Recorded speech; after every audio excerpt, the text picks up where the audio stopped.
bohong. Aku hanya memikirkan satu peraturan penting. Kenapa kau lakukan hari ini kalau kau bisa melakukannya besok?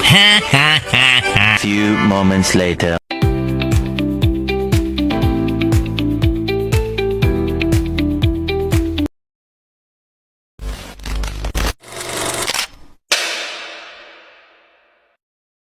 Salam sejahtera bagi kita semua. Selamat datang dalam video presentasi kami yang bertajuk Peran Pemuda dan Organisasi Kemahasiswaan dalam Mempromosikan Geostrategi Indonesia. Melalui video kali ini, kami akan membahas lebih dalam bagaimana mahasiswa dan organisasi kemahasiswaan dapat berkontribusi secara nyata untuk mewujudkan cita-cita maritim Indonesia. Indonesia adalah negara kepulauan terbesar di dunia, membentang luas dengan 17.504 pulau dan total wilayah laut yang mencapai 3,25 km persegi. Potensi maritim kita sungguh luar biasa besarnya. Namun sayangnya, potensi ini masih belum sepenuhnya dimanfaatkan secara optimal. Padahal, laut adalah masa depan bangsa kita, sumber kehidupan, dan kunci kemakmuran bangsa. Oleh karena itu, pemuda dan organisasi kemahasiswaan harus mengambil peran yang sangat aktif dalam mempromosikan geostrategi maritim untuk kedaulatan dan kemakmuran bangsa kita. Mari kita simak penjelasan lengkapnya bersama kami. Apa itu geostrategi maritim? Sederhananya, geostrategi adalah sebuah pendekatan berbasis lokasi untuk mencapai tujuan nasional, khususnya di bidang kelautan. Nah, kalau strategi maritim itu artinya kita berfokus pada kekuatan dan potensi laut. Bagi Indonesia, geostrategi maritim berarti mengoptimalkan seluruh sumber daya laut yang kita miliki, menjaga kedaulatan wilayah perairan kita dari berbagai ancaman, dan memperkuat posisi strategis di Indonesia di kancah global sebagai negara maritim yang kuat dan disegani. Ingat, ini bukan hanya tentang laut saja, tetapi tentang masa depan bangsa kita secara keseluruhan. Mengapa hal ini sangat penting bagi Indonesia? Laut adalah masa depan Indonesia. Sektor kelautan melalui perikanan, pariwisata bahari, dan logistik menyumbang sekitar 28% dari produk domestik bruto atau PDB nasional kita. Bayangkan potensi ekonomi yang luar biasa ini jika kita kelola dengan maksimal dan berkelanjutan. Namun, di sisi lain, kita juga masih menghadapi berbagai tantangan serius. Contohnya, pencurian ikan yang merugikan nelayan lokal, pencemaran laut yang mengancam ekosistem laut kita, hingga sengketa wilayah perbatasan laut yang memerlukan perhatian serius dari kita semua. Sejarah dunia telah membuktikan negara-negara maritim yang kuat seperti Inggris dan Amerika Serikat berhasil menguasai dunia karena strategi kelautan yang mereka terapkan dengan sangat baik dan konsisten. Indonesia harus belajar dari pengalaman mereka dengan membangun poros maritim dunia yang kokoh. Dan yang paling penting, pemuda adalah garda terdepan dalam mewujudkan visi besar ini. Kita punya kekuatan, semangat, dan inovasi untuk membawa Indonesia menjadi kekuatan maritim global yang diperhitungkan. Saya Bebe Brina akan membahas tentang peran pemuda dalam geostrategi maritim. Pemuda memiliki energi yang luar biasa, kreativitas tanpa batas, dan keterampilan digital yang sangat mampu untuk menyebarkan kesadaran maritim. Contohnya, melalui kampanye media sosial yang menarik dan informatif, kita bisa mengedukasi masyarakat luas tentang pentingnya menjaga laut Indonesia, bahaya pencemaran, atau potensi ekonomi yang terkandung di dalamnya. Video-video pendek yang viral, infografis yang mudah dicerna, atau podcast tentang laut bisa menjadi alat yang sangat efektif untuk menyampaikan pesan-pesan penting. Selain itu, pemuda bisa terlibat aktif dalam riset kelautan yang relevan dan inovatif.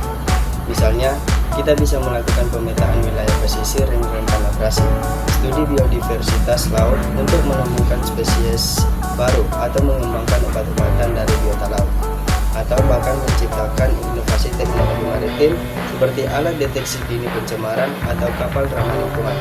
Kampus-kampus harus lebih jauh lagi mendorong penelitian maritim berbasis geostrategis, memberikan fasilitas yang memadai, dan membuka akses seluas-luasnya bagi mahasiswa untuk berpartisipasi. Saya Pasianus sebagai pemateri kedua. Baik, saya lanjutkan pembahasan. Pemuda juga bisa menjadi agen diplomasi maritim yang handal di kancah internasional. Misalnya dengan aktif mengikuti forum internasional seperti ASEAN, kita bisa mempromosikan kepentingan maritim Indonesia dengan berbagai pengalaman dalam pengelolaan laut berkelanjutan dan membangun jaringan dengan pemuda dari negara lain. Dengan adanya, supaya bersama-sama mengatasi masalah keunggulan global dalam masalah kelautan global.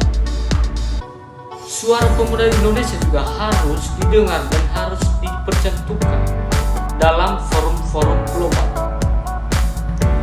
Pemuda juga memiliki keunggulan yang strategi berupa dengan seperti semangat, kreatif, wawancara teknologi, kemampuan beradaptasi yang tinggi terhadap dinamika global, dan hal lain sebagainya.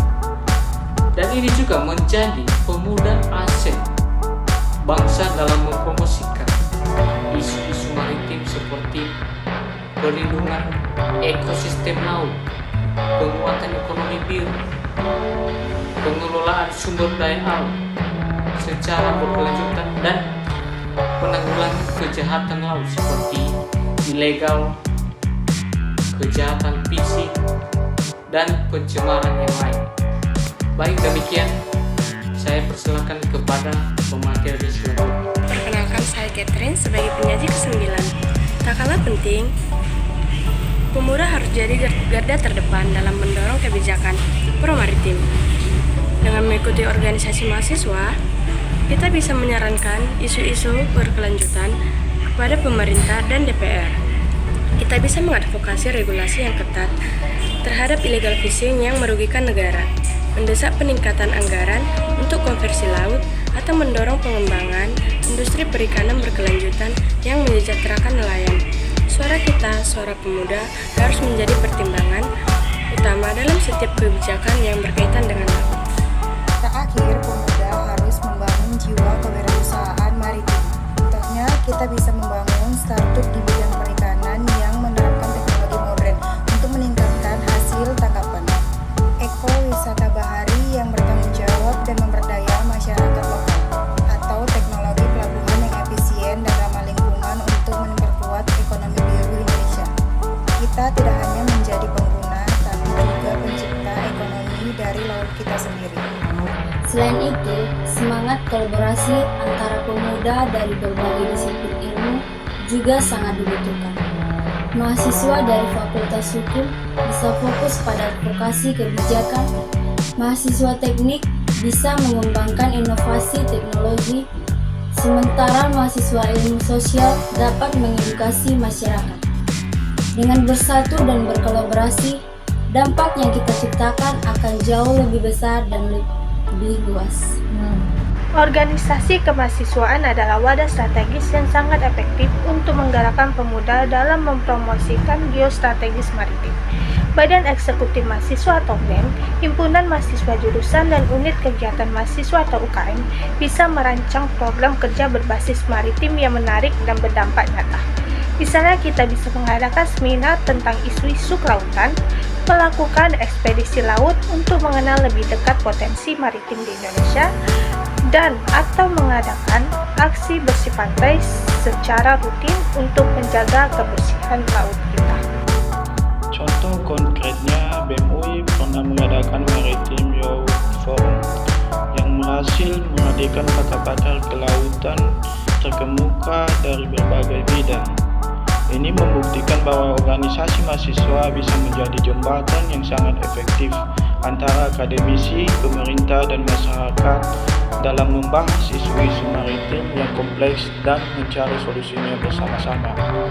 Diskusi semacam ini sangat penting untuk menciptakan sinergi dan kolaborasi antar pihak mempercepat pembangunan maritim kita. Selain itu, organisasi kemahasiswaan bisa berkolaborasi dengan berbagai pihak eksternal.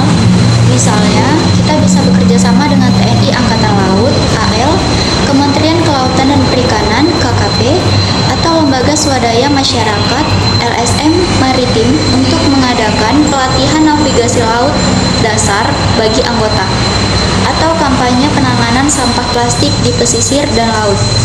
Kerjasama ini akan memberikan pengalaman praktis yang berharga dan memperluas jaringan bagi mahasiswa di bidang maritim. Kita juga bisa memanfaatkan jaringan alumni kampus yang sangat luas. Banyak lulusan kampus yang kini bekerja di Kemenko Maritim dan Investasi, PT Pelni, atau perusahaan swasta lainnya. Mereka bisa menjadi mentor yang berharga bagi mahasiswa, berbagi pengalaman berharga, memberikan bimbingan karir di sektor maritim, atau bahkan membuka peluang magang dan pekerjaan di bidang maritim. Jangan ragu untuk mendekati dan belajar dari para senior kita yang telah berkecimpung di dunia maritim. Nama saya Fandi. Terakhir, organisasi kemahasiswaan harus mendorong kurikulum maritim yang lebih komprehensif di kampus. Misalnya, dengan mengajukan usulan kepada Fakultas Teknik, Fakultas Ilmu Sosial, atau Fakultas Hukum untuk membuka mata kuliah geopolitik kelautan, hukum maritim internasional atau ekonomi kelautan. Dengan demikian, mahasiswa akan memiliki pemahaman yang lebih mendalam dan komprehensif tentang isu-isu maritim sejak dini, mempersiapkan mereka menjadi ahli-ahli maritim masa depan. Terima kasih. Nama saya Chandra Prasetyo Mendulu. Saya akan membahas tentang studi kasus dan aksi nyata. Sebagai penutup pada sesi ini, mari kita lihat beberapa contoh nyata dari peran pemuda dan organisasi kemahasiswaan yang telah memberikan dampak positif yang luar biasa. Himpunan Mahasiswa Ilmu Kelautan atau UNPAD mengadakan ekspedisi untuk memetakan kondisi terumbu karang di Kepulauan Seribu.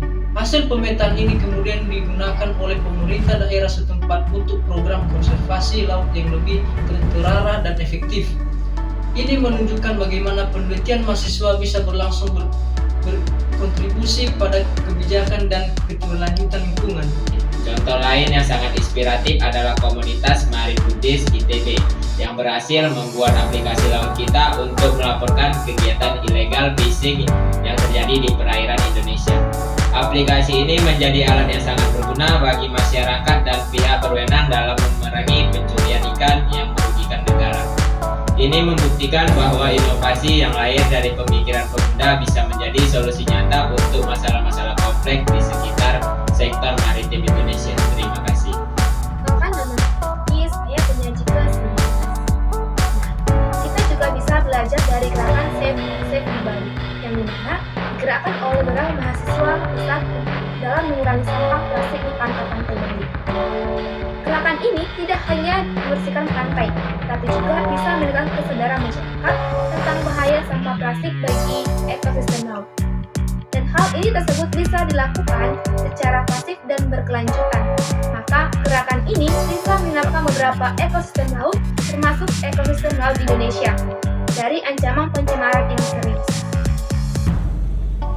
Mari bersama-sama wujudkan Indonesia sebagai poros maritim dunia yang kuat, sejahtera, dan berkelanjutan, dimulai dari kampus, organisasi, dan komunitas masing-masing.